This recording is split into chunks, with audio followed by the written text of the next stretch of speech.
Hi, it's James Willoughby, and welcome back to the Real Estate Update. Every week, we tell you what happened the week before in terms of pending sales and new inventory and what's really happening in the Austin market.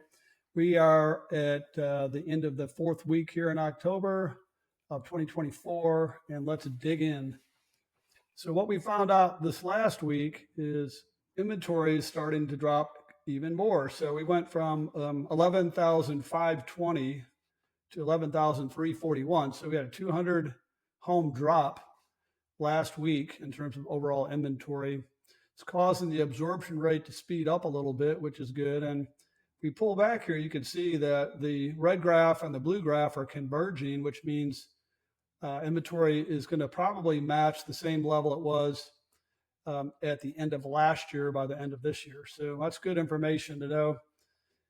And let's look at what happened in terms of new actives versus new pendings. So new actives typically start slowing down this time of the year. We had 738 of them last week, or 2 weeks ago rather.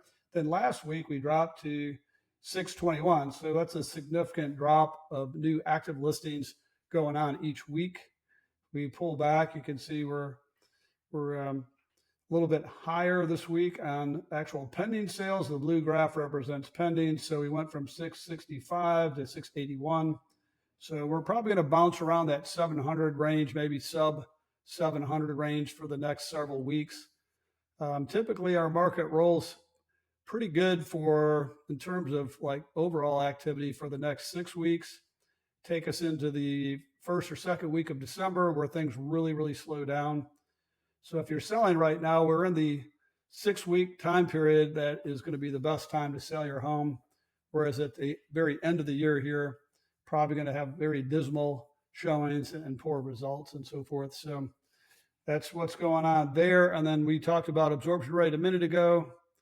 And the absorption rate is how long would it take to sell all those existing listings if we were selling them at the 700 clip that we did last week. Right now we're at 16.65 weeks of inventory. Some might say 4 months. So that's pretty decent overall. It's actually a little bit less than it was this time last year. And you can see last year was kind of spiky. You know, this week here is that was Halloween week, which we're going into right now. And then this peak over here was Thanksgiving, and this peak over here, of course, was Christmas time. So you can see that during the holidays, you know, it's kind of like taking a break here.